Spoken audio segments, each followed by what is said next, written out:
Allora, ci troviamo precisamente a Punta di Moarda, Portella di Rebuttone, che si trova praticamente nel complesso di Moarda, che si erge sul comune di Altofonte. Io sono nel mio terreno di proprietà, che comunque è un bosco privato, quindi essendo bosco sono sottoposta a quella che è la legislatura sui boschi, per cui devo per esempio chiedere autorizzazione per taglio di qualche albero se è pericolante, c'è tutta una normativa. Era una delle zone che poteva diventare riserva, ma da quando si è bruciato adesso sicuramente non... penso, mi auguro che ci sia presto un piano di rimboschimento. Questo è un bosco artificiale, quindi un bosco di conifere che era stato fatto praticamente una 60-70 anni fa per permettere all'autoctono nostro, che poi è il latifoglie, quindi roverelle, querce, terebinti e via dicendo, di prendere il loro sviluppo.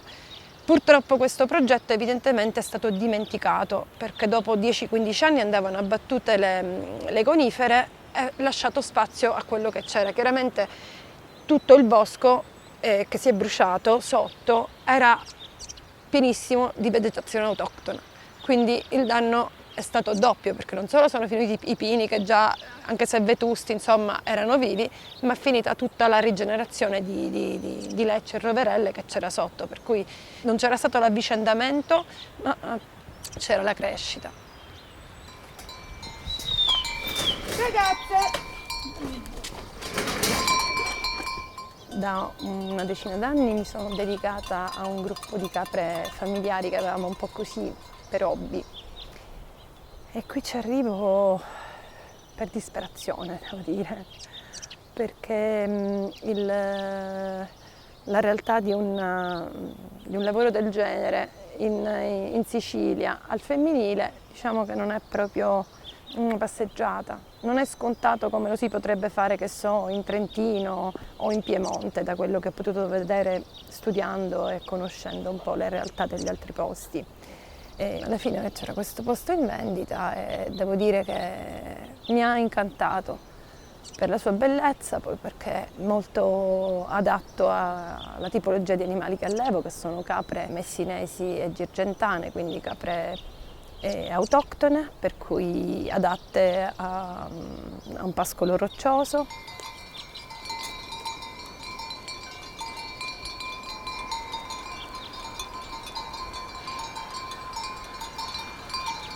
Ho studiato filosofia, non ho mai insegnato, quindi ho sempre pensato di voler fare delle scelte un poco più libere. Mi sono dedicata ai miei figli, alla famiglia, tanti e tanti anni ho collaborato con la Diocesi di Monreale nella formazione, anche approfondire le dinamiche di gruppo, le dinamiche relazionali, le difficoltà dell'uomo contemporaneo nella gestione del dolore, delle novità, degli stravolgimenti, dei cambiamenti soprattutto. Cosa che chiaramente forse mi ha anche un po' portato alla ricerca di una realtà più vicina possibile all'essenza umana, che è quella della vita in natura. Più studi da vicino le dinamiche umane, più ti rendi conto di come devi guardare le tue dinamiche e rivedertele nell'ambiente dove forse è giusto che l'uomo spenda buona e grande parte del suo tempo per rigenerarsi e ritrovarsi, che è quello proprio di madre natura. Io penso che intanto partiamo dall'ultima parte, dalla fuga. Sì, sicuramente, sono fuggita da quello che non mi apparteneva, perché fuggire non è un atto di mancanza di coraggio, ma è un atto di consapevolezza. Ogni passaggio è in qualche modo una morte, la morte di qualcosa, è il nuovo principio. Sicuramente io ho ritrovato la mia parte selvaggia, di cui avevo bisogno per vivere, per sopravvivere, per stare bene, per sentirmi viva. Dobbiamo essere capaci di cambiare pelle e ritrovarci anche in nuove dimensioni o in altre realtà, non lo so. Qui siamo, non saprei dire, può succedere qualsiasi cosa che ci cambia completamente la vita da un momento all'altro, e dobbiamo essere bravi ad accettarla e trarne il meglio.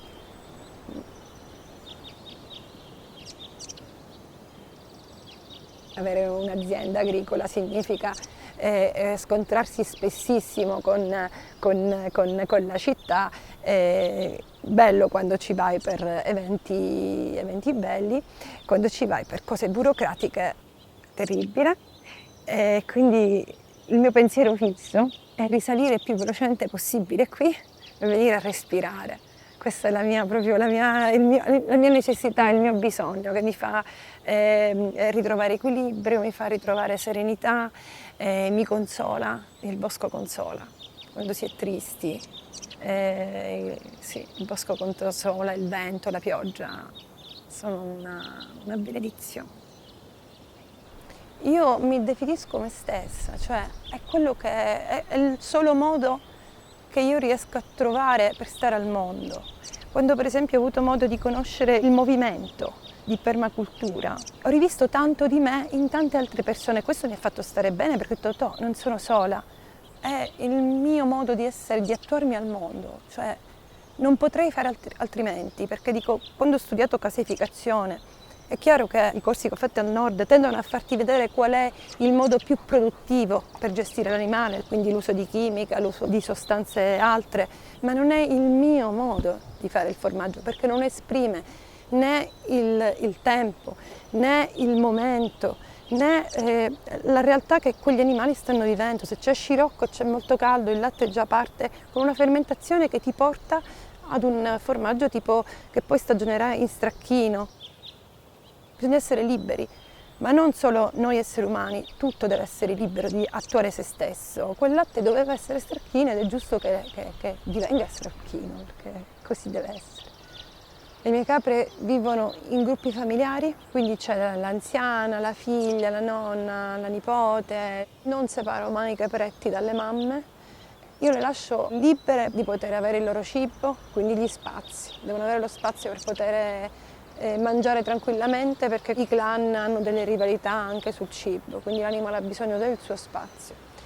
Liberi dal dolore e soprattutto libere di essere se stesse. E poi le lascio liberissime anche durante il parto, evito di aiutarle, perché so benissimo che sono animali che non amo, a meno che non le vedo proprio in difficoltà.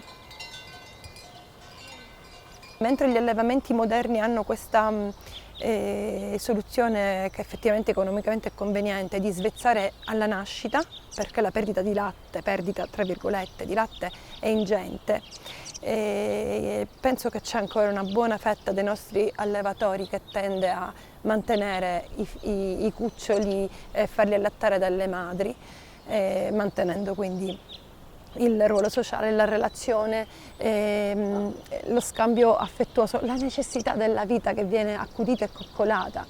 Ancora i nostri pastori sono così, li ho visti, vedo come viene accudita la prole, vedo che ancora c'è la bellezza di continuare a farli allattare, di aprire e far uscire tutti i piccoli per farli allattare. Questa è una grande gioia, perché continuiamo a mantenere l'umanità nella relazione, di quella che può essere vista come un lavoro di sfruttamento, ma che è un lavoro di accudimento e di aiuto reciproco tra l'animale e l'uomo. Si può produrre del cibo sano, del cibo giusto, equo, quando ci sarà una comunità un po' più allargata, consapevole e alla ricerca di questo benessere, di questa cosa giusta, di questa cosa bella, che può essere produrre in armonia con tutto il resto e nel rispetto di tutto e di tutti. Io nella mia realtà pensavo che la cosa più giusta era allontanarsi, rompere il sistema, perché quel sistema mi ingabbia e non mi piace. Quindi certo che è una scelta politica e sociale, sicuramente raccontarlo e dirlo è una scelta politica e sociale. Sicuramente chi si avvicina a me vuole conoscere e sapere cosa faccio, perché lo faccio, come lo faccio. Però dico, mi fa piacere, ma non per la persona che sono io, ma perché che ognuno abbia un esempio che gli dia modo di poter manifestare se stesso in tutto e per tutto con l'azione. Perché la morale non è soltanto la parola, la politica non è soltanto la parola, è quello che si concretizza quando agiamo. Quindi se manca l'azione, il vivere realmente quello che noi abbiamo scelto, rimaniamo sospesi. non abbiamo concluso niente, non arriveremo mai ad una sintesi dell'esistenza, quindi se hai la sintesi puoi fare il passaggio successivo. Se non lo riesci a compiere rimani sospeso, non sei nulla, non ti determini. Quindi sì, e dico sempre a chiunque mi chiede, vuole sapere, vuole conoscere, ha questa curiosità, che bisogna resistere.